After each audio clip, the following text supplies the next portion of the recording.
On the day the Johnson family went bankrupt, Michael Wilson brought me home for 10 years. His affection made me the most dazzling princess in the capital until that day, when he came home drunk and we had a night of madness. I confessed my long-buried love, but he misunderstood it as a scheme to trap him, scolding me for being shameless, and then announced his engagement to his first love. Everyone thought I would cause a scene, but this time I chose to silently terminate my pregnancy and quietly leave on the day of their wedding. The day I found out I was pregnant, I received Michael Wilson's wedding invitation. The golden letters on the cover pierced my heart. I crumpled the pregnancy test report and threw it in the trash. But as I turned, I heard a delicate voice say, "Michael, don't touch that. It's not good for the little one to see." I froze, unable to turn around, but through the reflection in the glass, I saw Michael Wilson and Sophia Baker walking in hand. The suit he wore was one I had helped him choose, and my heart ached, nearly bringing me to tears. In the past, the name Michael belonged only to me and him. He is the heir of the Wilson family. Everyone calls him Mr. Wilson, but I'm not afraid of him. When we first met, I didn't want to call him Uncle Michael, let alone Mr. Wilson. I knew he was 8 years older than me, but I just wanted to call him by his name, Michael. At that time, everyone thought Michael Wilson would be angry, but he just smiled and pinched my cheek. As long as Emily likes it, it can be called anything. I thought we would only have a few brief encounters, but an unexpected incident made me lose my parents, and the Johnson family went bankrupt as well. Those relatives who once affectionately called me Emily suddenly turned into strangers, brandishing some dubious bills to try to pressure me. In my most desperate moment, Michael Wilson burst into the Johnson family and protected me. He said, "Emily, don't be afraid. I'll take you home." From that moment on, I was no longer the young lady of the Johnson family, but rather Michael Wilson's most cherished treasure. He was always gloomy and serious, but he decorated my bedroom in pink for me. Knowing I was afraid to be alone, he connected 2 rooms, leaving a slightly ajar door to make me feel safe. He adorned my room with jewelry and fine clothes, and with tenderness and love, he supported my world. However, all the beauty came to a sudden halt that night. When he was drunk, he gave me a wonderful experience that led me to a dream. But when I woke up, his cold gaze and ruthless words shattered all my fantasies. "Emily Johnson, how could I raise such a shameless girl? You really disappoint me." He had someone block that door. He proposed to Sophia Baker. Over the years, he did many things for me. The only thing missing was what I had always wanted, a proper wedding. At that moment, I realized he didn't want to marry, he just didn't love me. Since then, I was no longer the proud mistress of this villa. Sophia Baker ruined the flowers I planted and smashed the swing Michael Wilson made for me. On sleepless, fearful nights, I had intimate conversations with Michael Wilson. That night, I called my great-uncle Johnson, who lives overseas, and agreed to inherit his estate. "Emily Johnson, I don't have much time left. I regret standing by and watching Johnson family. I don't expect you to forgive me, nor do I hope you will take care of my old age," he said. "I just hope that after I pass away, you can manage this family business well. I will be leaving because there is nothing here that I'm attached to anymore." At first, I was reluctant to part with Michael Wilson and didn't want to leave. However, now I had become a burden to him and could only choose to go. I wanted to say a proper goodbye before leaving, but seeing him and Sophia Baker together, I couldn't utter a word. Just as I was about to go back to my room to pack, Michael Wilson called out to me. I was a bit surprised because he hadn't spoken to me proactively in a long time. "Emily Johnson, Sophia hopes you can be a bridesmaid at our wedding." It turned out it was for Sophia Baker. I gave a bitter smile and said, "All right, Uncle Michael." It was the first time I called Michael Wilson that, and he seemed a bit uncomfortable. Just as he was about to say something, Sophia Baker interrupted, "Not a bridesmaid, but a flower girl. Our Emily Johnson is still a little kid. A flower girl in her 20s is quite ridiculous. Michael Wilson would never have allowed anyone to treat me this way before." However, this time, he just looked at me with an expression that left no room for refusal. I numbly nodded, but my gaze unconsciously fell on Michael Wilson's ring. It was a ring I had made by hand a few years ago, engraved with mountains and raindrops. I never expected he was still wearing it. Back then, I naively believed had feelings for me. He put aside a billion-dollar contract to take care of me when I was sick. He would get jealous and pinch my face when he saw me talking to other boys. He kept saying to me, "Emily, will you stay by my side forever? I will give you the best." Michael Wilson noticed my gaze, frowned slightly, and without hesitation, took off the ring and threw it into the trash can. I was worried he would see the pregnancy test report in the trash, and in a moment of panic, I instinctively called him by his familiar name, Michael. Michael Wilson's expression instantly turned dark. "Emily Johnson, what's your identity?" All right, don't argue with a child." Sophia Baker playfully tugged at Michael Wilson's arm and gave him a kiss. The coldness in Michael Wilson's eyes immediately melted away. And when he looked at her, it was all gentleness. This is the tenderness I once briefly possessed, only to lose it completely overnight. I realized that some feelings can only be hidden deep within. Once expressed, everything will be lost. After comforting Michael Wilson, Sophia Baker smiled at me and said, "Hey kid, come shopping with us later. Michael said you have a good eye. He used to have you help him choose his clothes and shoes. Can you help us pick out wedding supplies this time?" I was just a lonely girl living under someone else's roof with no right to refuse the matriarch of the Wilson family, so I could only nod in agreement. Sophia Baker didn't like the driver interrupting, insisting that Michael Wilson drive himself. The independent Michael Wilson was completely obedient to her. When getting in the car, Michael Wilson skillfully opened the passenger door, and this time it was Sophia Baker who sat down. The safety charm I had embroidered for Michael Wilson was now replaced with a new couple's keychain. She was not very pleased with this and insisted on putting a sticker for her exclusive seat on the passenger side. Michael Wilson chuckled and said, "Immature." Hearing this made my feelings quite complicated, and I turned to look at the scenery rushing past outside the window. Suddenly, a loud crash echoed in my ears. There had been a car accident, my forehead hit the front seat hard, and I felt intense pain in my abdomen. Just as I was about to raise my head to call for help, I saw Michael Wilson tightly protecting Sophia Baker. He held her and calmly made a call to handle the aftermath. I finally crawled out from the back seat, and he noticed me with some surprise. "My stomach hurts so much," I said.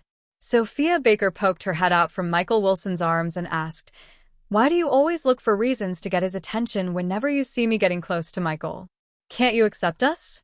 In the past, whenever I was slightly injured, Michael Wilson would patiently comfort me for a long time. He would apply medicine for me, feed me candy, and tell jokes to make me happy. This time, however, he looked at me with disgust, drenched in cold sweat. "Emily Johnson, how long are you going to keep this up?" "I'm not." My voice grew weaker. Until I got on the ambulance, Michael Wilson didn't look at me again. My forehead was swollen, and my arm was cut by glass and stitched up with 3 stitches.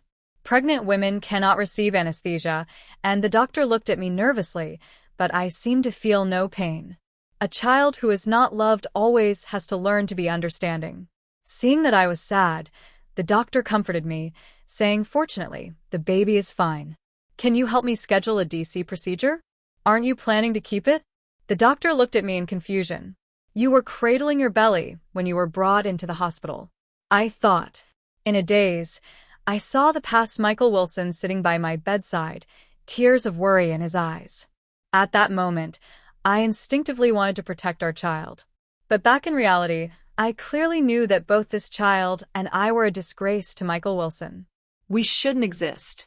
The doctor told me that my current physical condition wasn't suitable for surgery and that I needed 2 days of rest. After being discharged, I took a detour to get my visa, and by the time I returned to the Wilson family, it was already late. I thought Michael Wilson would take Sophia Baker to see the fireworks, but unexpectedly, he was waiting on the sofa for me to come home. "Why are you back so late?" There were a lot of people at the hospital. I habitually looked down to hide my lie, and this time I actually got away with it. "I saved you some food. After you eat, call Sophia to apologize." I didn't know what I did wrong, but since he asked me to apologize, I had no choice but to comply. I sat at the dining table, which was filled with spicy dishes that Sophia Baker liked. I forced myself to eat a few bites, but the spiciness made me tear up. Michael Wilson seemed very dissatisfied with how I was. He suddenly stood up angry. "Emily Johnson, who are you trying to impress? Can't you just take it easy on a happy day?" I gripped the chopsticks tightly, tears streaming down my face, and ate a few bites of rice in a daze. Michael Wilson silently watched me. He threw the expensive scar cream he once bought in front of me and said, "The Wilson family doesn't need you to eat this meal. Hurry up and clean yourself up. Don't embarrass yourself at the wedding." I wanted to tell Michael Wilson that I would never embarrass him again.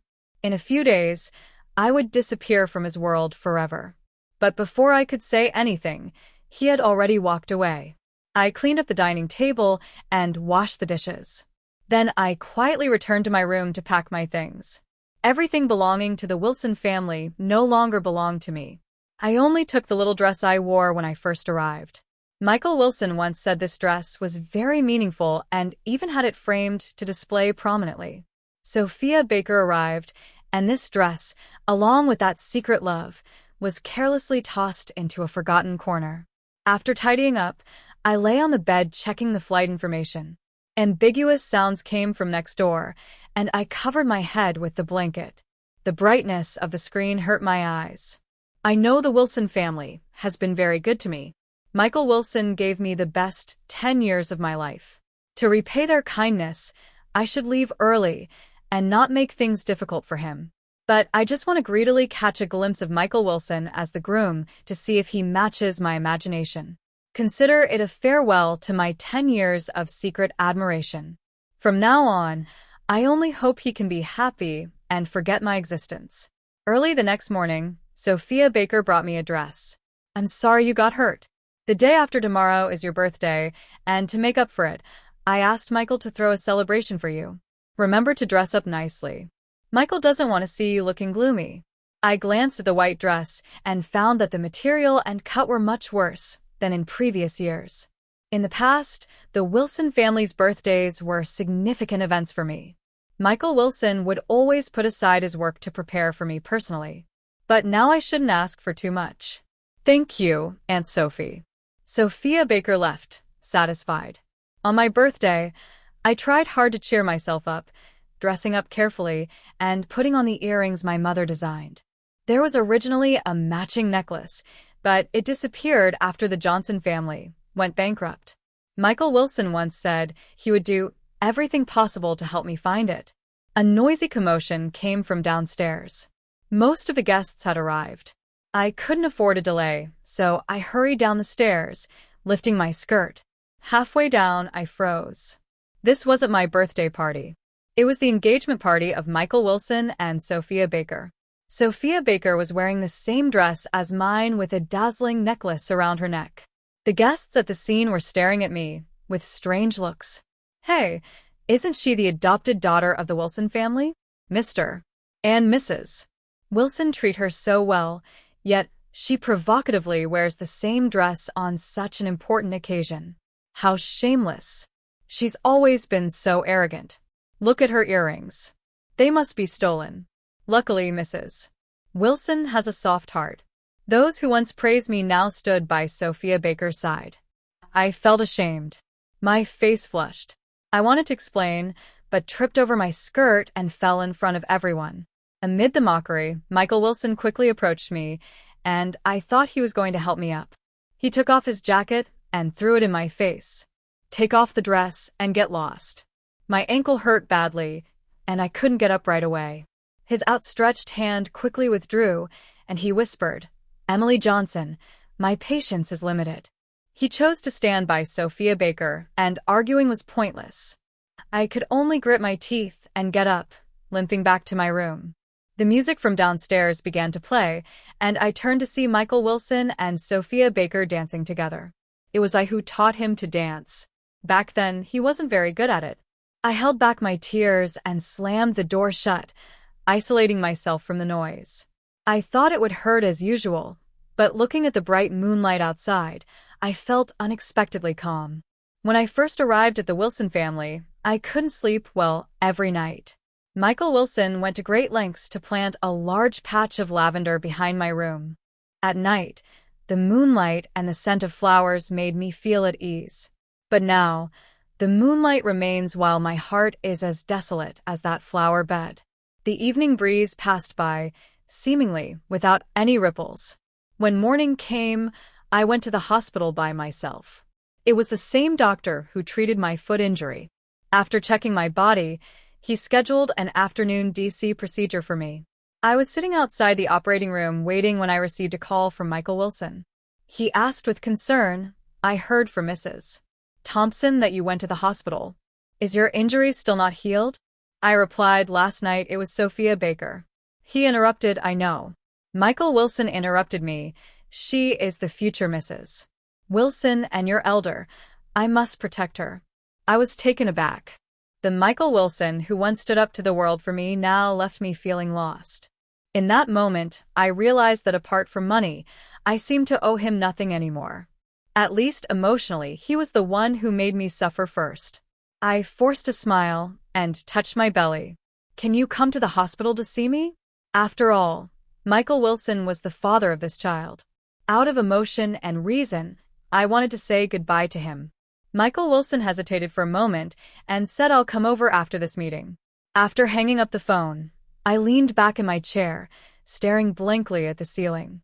Time passed slowly, and it wasn't until the nurse came to urge me that I snapped back to reality. I wanted to send Michael Wilson a message to ask where he was. When I opened my phone, I saw a new post from Sophia Baker. "Spent the whole day shopping with me. Thinks even a diamond ring the size of a pigeon egg is too small. He wishes he could give me the best of everything in the world." I stopped expecting anything and liked the post before following the nurse into the operating room. The surgery went smoothly. In a few days, I would quietly leave Michael Wilson's world, just like this child. The Wilson family was busy preparing for the wedding, caught up in a whirlwind of activities. Knew no one wanted to see me, so I obediently stayed in my room to recover. The wedding day was bustling with excitement. Michael Wilson took a moment from his busy schedule to come to my door and locked it.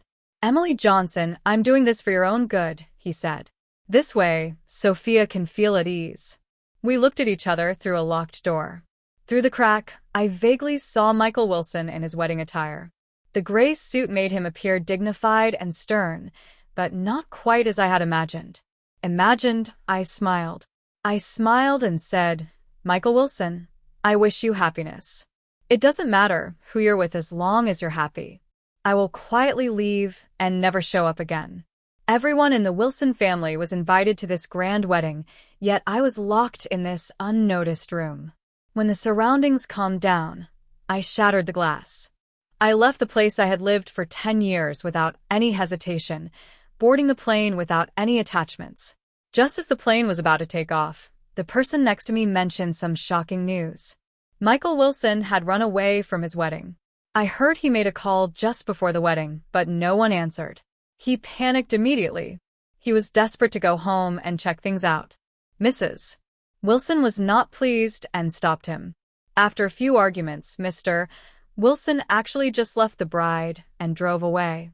Both the person next to me and I were shocked. Michael Wilson had always been the heir of the Wilson family since he was young, reserved, and rarely showed his emotions. How could he do something like this on such an important day? Could it be for me? The moment that thought crossed my mind, I dismissed it. What am I to him? A sister or a daughter? Are you a lover or a mistress? I have nothing. She's just worried that I might cause trouble at the wedding. I stopped thinking about it, put on the blindfold, and leaned back in the chair to sleep.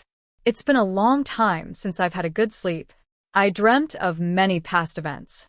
In my earlier years, I relied on Michael Wilson's affection and often ignored the rules of the Wilson family, sneaking out to have fun at night. One time, Michael Wilson woke up in the middle of the night and couldn't find me, nearly crying out of worry. When I apologized to him, he held me tightly and said, "It's okay, Emily, just as long as you come back." Back then, no matter how much trouble I caused, he always supported me unconditionally, but this time is different. I won't go back. He should be happy. Without me as a burden, he can have a good life with Sophia Baker. After waking this time, everything with Michael Wilson is behind me. We'll live our own lives from now on, and the barrier between us is no longer that door, but an insurmountable ocean. We will never see each other again. After getting off the plane, Great Uncle Johnson's butler came to pick me up. He looked apologetic and said, "Ms. Johnson, the sir asked me to apologize to you on his behalf before he passed." "Ms. Johnson." I haven't heard that title in a long time.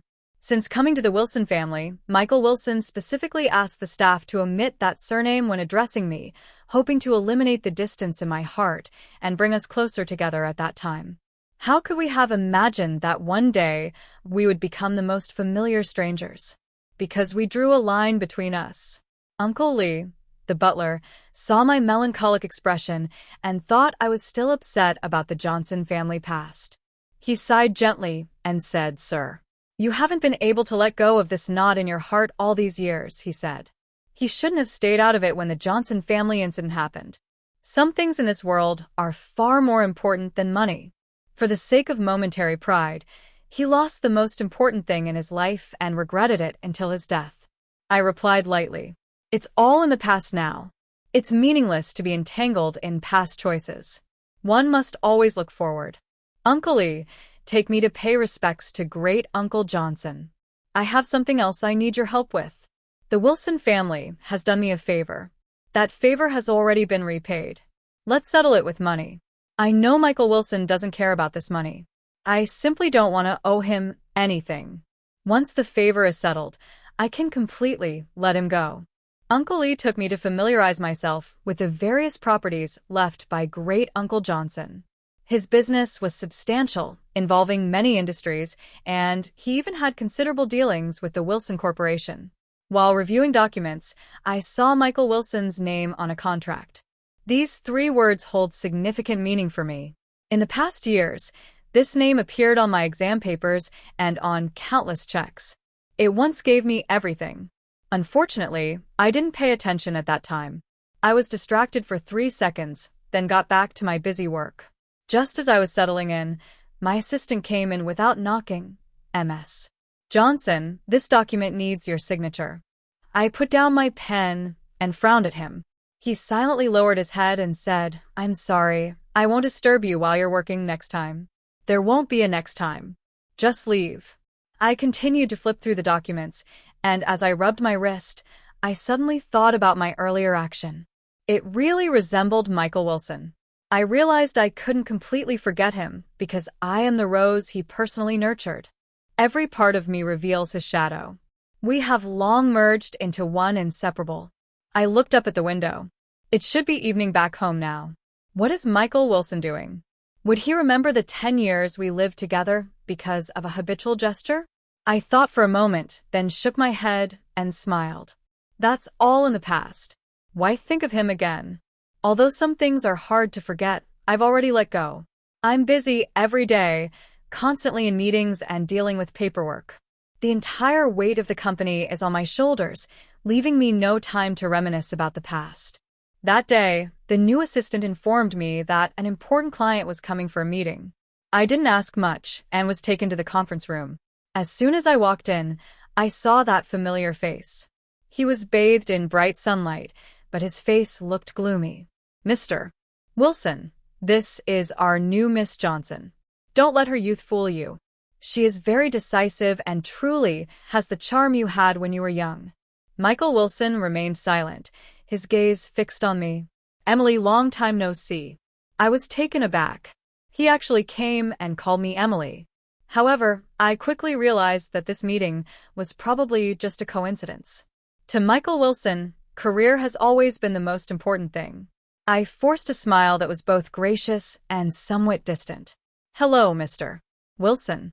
Michael Wilson's eyes slightly widened, his tone filled with disbelief. "What did you just call me?" Initially, I called him Michael because of his favoritism, hiding my feelings.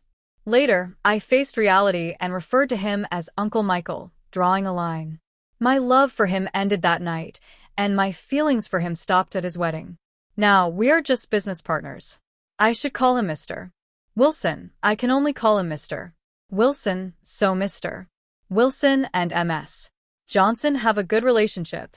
That's great. About this contract, the assistant noticed the awkwardness between us and smiled to ease the tension. But Michael Wilson was unfazed and suddenly asked, "Was that 200 million project something you gave to me? Why would you do that?" I smiled and said, "That's what I owe you. From now on, we're even." Michael Wilson, upon hearing this, suddenly tore the contract on the table to shreds, almost gritting his teeth as he said, "Do you think you can just sever ties with me like this? 10 years. How will you repay that time?" Michael Wilson's outburst shocked everyone in the conference room. The assistant nervously looked at me. I asked everyone to leave, leaving just the two of us in the room. At that moment, I suddenly felt a strong aura of sadness surrounding Michael Wilson. He looked at me helplessly and said, "Emily, I've been looking for you for a long time." I didn't respond. I just quietly made him a cup of tea, as I used to when he was troubled. Michael Wilson took the teacup, his hand slightly trembling. "The wedding is cancelled." I looked at him in surprise. He lowered his head and said, "I regret it." That day, my heart was racing and I suddenly had a bad premonition. I remember when you were a mischievous child, accidentally locking yourself in the basement and being scared for days.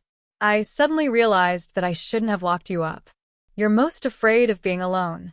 I called you, and when you didn't answer, I immediately regretted it. I was worried something would happen to you, and even more afraid that you'd have bad thoughts. Michael Wilson lowered his head and took a sip of tea, his eyes reddening. "I never expected you to leave. The moment I pushed the door and didn't see you, I felt like my world had collapsed. I had no mood to do anything. I just kept searching for you. Someone said they saw you overseas, and at first I didn't believe it, but I came to check anyway, and unexpectedly you were really here." Michael Wilson is good at hiding his emotions, but this time he failed. I could feel his sadness, but I didn't understand why he was so hurt. "Mr. Wilson, I've grown up now, and you have your own family. We should both start new lives. After discussing business, Mr. Wilson, you should go back early. It's your honeymoon, and you should spend more time with Mrs. Wilson." Michael Wilson suddenly retorted, "She isn't." After saying that, he realized it was inappropriate, turned his head, and stopped looking at me.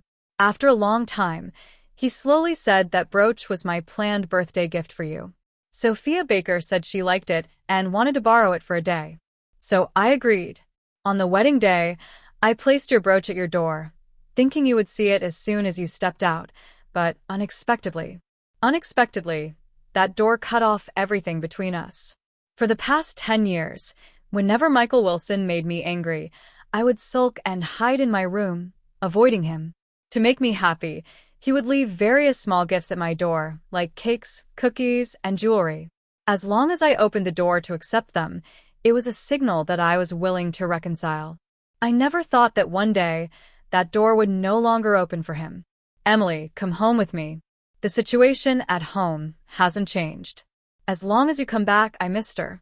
Wilson, everything is different now. I won't be going back." I slowly stood up. "If Mr. Wilson isn't here to discuss business today, then there's no need to continue. I have a lot to do. See you next time." At that moment, Michael Wilson suddenly grabbed my hand. The scar on my arm was exposed. A flash of pain crossed his eyes as he gently let go of my hand and said firmly, "We will meet again. Emily, one day you will come back to me." I turned and left without looking back, just as he did to me back then. Michael Wilson started appearing in front of me frequently, finding various excuses. Sometimes, we wouldn't say a word to each other all day. I sat at my desk working while he busied himself on the sofa across from me. Suddenly, he said, "Emily, I feel like we're back in the Wilson family. You were still young back then, and you'd be sad if you couldn't see me. Every time I worked in the study, I would let you read and draw at the little table next to me. It seems like we've switched places now."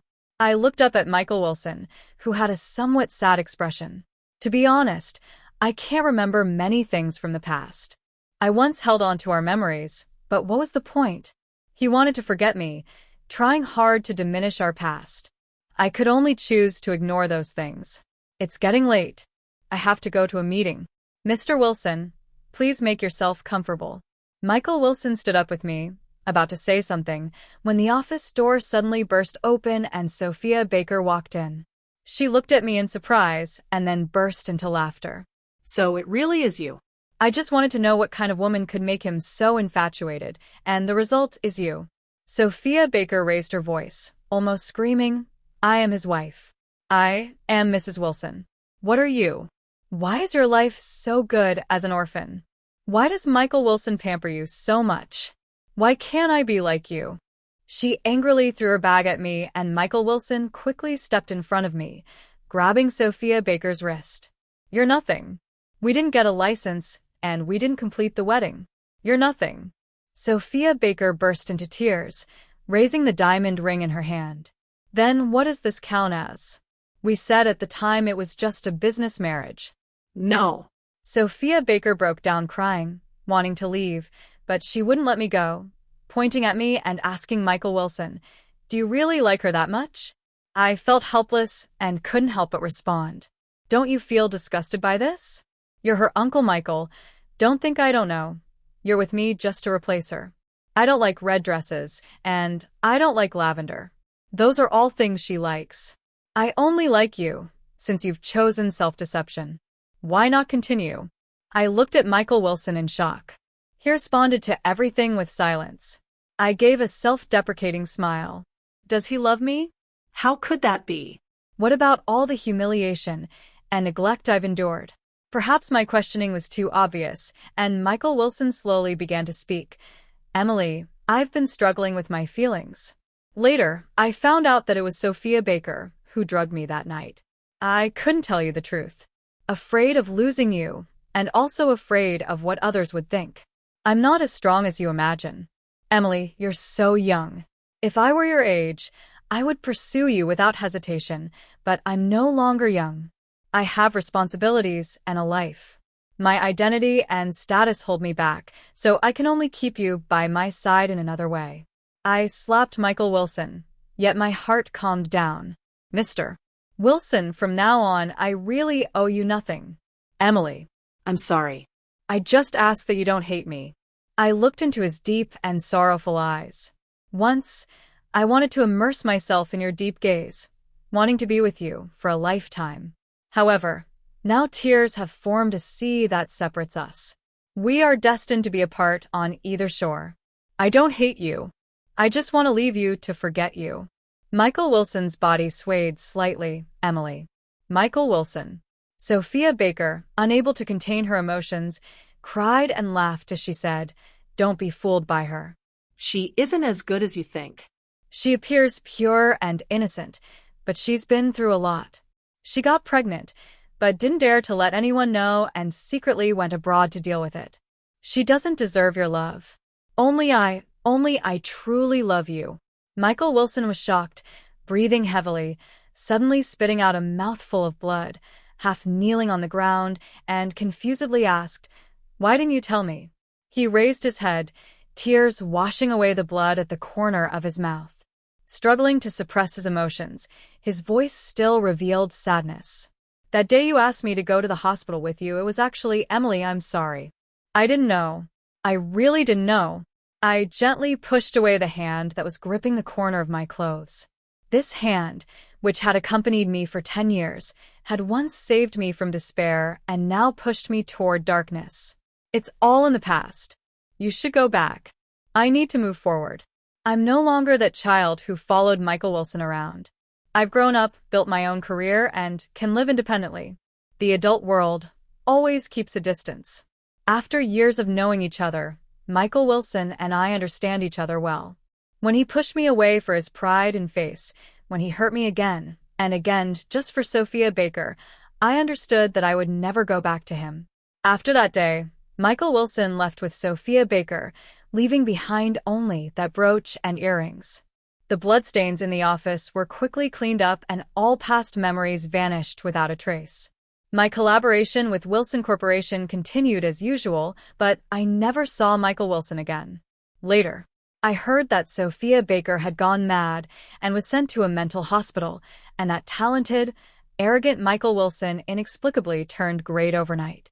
Afterward, I thrived with Johnson Corporation and met a cheerful young man. His love for me was unabashed, as if he wanted to tell the world about it. We were together for 3 years, and he proposed to me with a beautiful diamond ring. On the wedding day, a white-haired old man appeared briefly before me, but the sunlight was too strong for me to see his face clearly. However, that no longer mattered. I had found someone to spend my life with. In the life that followed, I would be happy and fulfilled with no ties to him.